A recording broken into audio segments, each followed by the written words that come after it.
are listening to LOA Recon with the Good Vibe coach Jeanette Ma, where we dissect the ins and outs and the art and science of conscious creation, all intended to amp up your manifesting game. Let's have some fun together.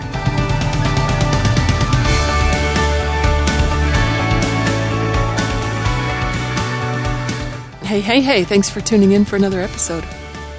I've had a song going through my head lately. At least I think this is a song. I don't think I'm making it up. Isn't there something that goes like, breaking up is hard to do? That sounds familiar to me, but I'm singing it a little differently. I've had a lot of breakups this year, and I'm not experiencing it as hard to do. I'm experiencing it as the opposite, like a joy to do, a relief to do.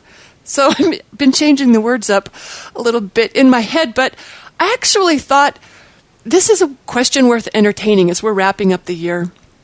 What's worth letting go?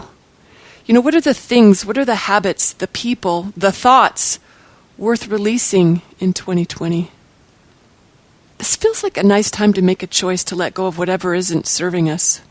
Whatever area of life it might come from. Could be relationships, it could be, physical things like clutter, it could be beliefs. And there's probably a lot of things that we'd do well to let go of, but I just like the idea of picking one or two key things that'll give us big bang for our letting go buck. You know what I mean? I've got a couple of personal examples of things I let go of in 2020. I had some big breakups this year. That might give you some inspiration, maybe some breakup joy to embrace yourself. So the first one I was thinking of, wow, this was a big breakup for me. I mean, this one was a big deal. It's a game changer. At least it feels like it so far. It's kind of fresh. But I'm okay talking about it. I broke up with my calendar this year. There was something about the COVID lockdown, the pandemic in general, that disrupted more for me than it seems like it should have, because I'm one of those people that, the jokes they make about how for some people pandemic living was their current lifestyle. I'm raising my hand to that. I already worked from home. My work wasn't really affected by the pandemic. I'm a total hermit, homebody. I mean, that's how I roll. It's what I prefer. I'm not about traveling. I don't host parties. I don't have this big social nightlife. So it really didn't seem like it should be that big a deal for me when it was smart for us all to be staying put for a while. But it was a big deal. It threw things out of my normal rhythm. And that turned out to be a really good thing, because in that I found a rhythm I preferred more. It surprised me. I sure wasn't expecting that. Part of what happened was that, as we're weeks into the pandemic, I realized I'm not getting that much done anymore. My productivity has basically come to a halt. I'm exaggerating, but I really felt like, I knew I wasn't getting as much stuff done, and I decided to let that be okay. I had judgment about it at first, but I curbed those thoughts pretty quickly because they were not loving thoughts to have that criticism of myself or my situation, so I released those. And, just enjoyed the new rhythm, the real laid-back rhythm. Then as the year started coming to a close, it was probably around late November, early December that I started entertaining thoughts like, okay, it's not too late to do something with this year. We've got a vaccine now, the end's in sight. It's not too late to do something with 2020. And I had plenty of ideas to work with. I had it's not past tense, I still have them. Lots and lots of inspiration about things I'd love to do. But that pressure to make them happen in 2020, that did not feel good. It felt like pressure. It wasn't inspiration. They were inspired ideas, but the desire to squeeze them in before year end, that did not feel fabulous. And that really stood out. That awareness stood out because I'd spent so much of the year with no pressure. I removed all expectations because it was such a strange year. So that feeling of pressure that started creeping back in as we were getting closer to year end, it was really easy to spot because I had not been entertaining that at all. And I found myself with the question, okay, so if I didn't know what day it was, what would I be doing? What would I be feeling? What would I want to do if I didn't know that we were 2 weeks out from year end? And I felt so much relief as I considered that question that I decided to let it be a thing throughout the whole year, like beyond year end, because, I'm capable of doing that at other times of the year as well. I just like this idea that I'm not going to let my calendar bully me. It wasn't my calendar doing it. It was my thoughts about time that were doing it.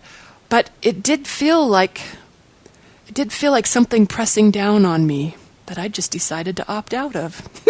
I broke up with my calendar. And I'm not saying I don't know what day it is, but I am saying I'm not making it mean what I used to. Oh, can you hear the freedom and liberation in my voice? Oh, it felt fabulous. I can't imagine how many years I could have done this a long freaking time ago. Well, here we are. Guess what else I broke up with? I got equal joy for this one, too.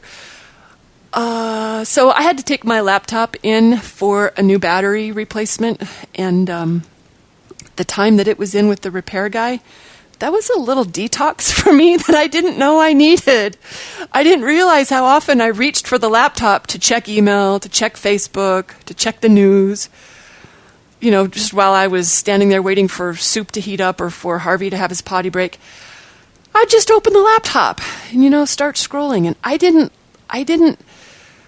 when the laptop wasn't there, to realize how many times I reached for it when it wasn't my conscious choice. It's not like I was like, oh, I've got joy for checking email right now.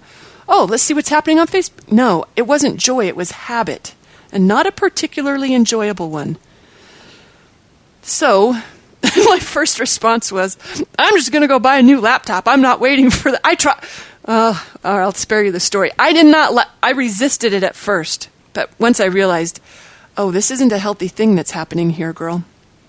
I decided to write it out. When I did get my laptop back, oh, guess what? She didn't remember anything. She didn't know any passwords to anything.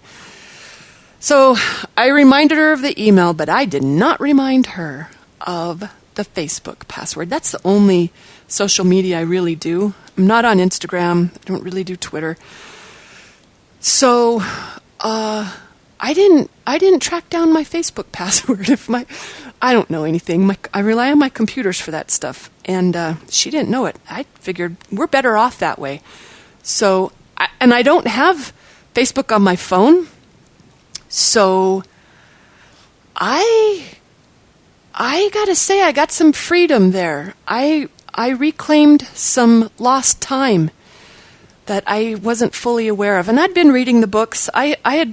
This subject had crossed my path multiple times about how digital habits sometimes, they aren't good habits. So anyway, when my laptop came back, I just decided we're going to keep this thing. So the only time I do Facebook is when I'm in the office on the desktop. But guess what else I did? One day, somehow, accidentally, I turned off the sound on my phone in a way that I didn't know. It was an accident. I didn't know how I did it. I didn't know how to undo it. So I don't even get the click sound when I take a picture. I don't hear the phone ring. And I don't even get the little vibration thing when text or email alerts. I had turned those off a while ago, but it was off now. There's things happening there that I have no clue of because it's just not, she's not claiming my attention like she used to. It feels like now I've got the liberation here too, in that I'm using my phone how I prefer instead of letting my phone use me. That feels really good. I'm not going to call that a breakup. It was just a little adjustment in our relationship that serves me better. But I did have another breakup. This one was smaller because I wasn't that invested in it, but I ran across a headline recently about a new mutation of the coronavirus that was apparently supposed to be pretty scary. I'm not going to repeat what little I read in that headline in the lead. Because I knew instantly that I didn't have it in me to follow this one. I wasn't going on this ride. I followed the first one, and I paid my fair share of attention to it. I'm not doing it for coronavirus 2.0. Not doing it. Everyone else can worry about that one without me. I just don't have the bandwidth or the desire for any more virus drama because I kind of figured I'm already doing safe practices because of the first version. None of that's going to change. So I'm just not going to entertain any new reasons to feed new or even old fears. I'm not doing it. And I know lots of others are going to have a very different approach to that, where it feels good to be informed and it feels responsible to stay on top of it all. And they enjoy being a source of information for friends and family and such, but that's not my joy. And so I'm choosing it differently this time. I'm not going along for the ride just because everyone else is doing it. I did that ride and I don't want to go again, so I'm not having that one. You know, that kind of reminds me, Seth Godin had a newsletter recently. It was titled, "If you don't know you have it, then you don't." I was like, what? The first thing I thought of was coronavirus. No, he was not talking about that. He was talking about how, he lost his power and he had to clean out his fridge, and he found 3 half-empty containers of anchovies, I think it was, because they somehow end up at the back of the fridge, so he loses track of them. And every time he wants some, he thinks he doesn't have any, so he opens up a new one. Anyway, so he was talking about that in terms of, a variety of things, including, he said, your skills, your confidence, your experience. But I was thinking, I thought, that guy will take some heat because, people thinking about the virus, like I did first when I read the headline. He'll take heat for that. But you know what? I think he's on to something across the board. I think he's on to something. I was sworn to secrecy on a really cool story that I can't tell here because it isn't my story to tell, and I promised that I wouldn't, so I can't. But it kind of applies right here, where when you don't know something's happening, even though it should be happening to you, when you don't know it, how can it? If it's not getting your attention, if it hasn't made its way into your reality, it can't happen to you. I know a lot of people are gonna say that's just plain irresponsible on some things. It all depends on where you're at with your creative powers and your ability to harness your focus. All right, so I'm just saying there's some things I'm okay not knowing too much about. You know what else I broke up with?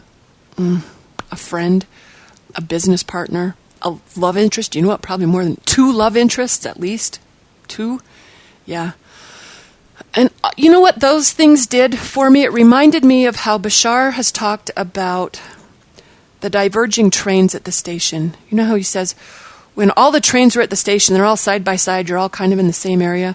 But as the trains are leaving the station, the tracks that they are on get further and further apart the further they go. So there's a divergence happening. Seemed like you're all together, all on the same page while you're at the train station, but as time goes on, we're getting further apart from each other. So when he was talking about that, he said, make sure you're on the train you want, because right now when you're at the station, it's easy to switch. But as time goes on, it's not going to be so easy to switch. The way I hear that is, I have some loved ones, and we're on different trains. We have diverging paths, diverging vibrations, and that's okay. It's okay when we lose touch with each other. It's okay when we aren't part of our experience anymore. When our vibrational differences just get so big that they're the kind of uncomfortable where it's just you just want to let it go. You just want to let that go. It's too painful to try to cover that gap. Yeah. So those were good breakups too. You've probably released some things that didn't serve you as well this year. I bet if you think about it, you've probably thought of several, just as I've been sharing some of mine. And I just want to say hats off to you for that. Sometimes letting go isn't always the easiest thing, like that song goes. Breaking up is hard to do. But you know what? I believe that it's getting easier. It's becoming more natural. At least it feels that way to me. And I like that idea. So I thought it was one worth sharing. Here's to all of us being more and more comfortable with letting whatever isn't for us find its way out of our reality. Thanks for listening, everyone, and Happy New Year.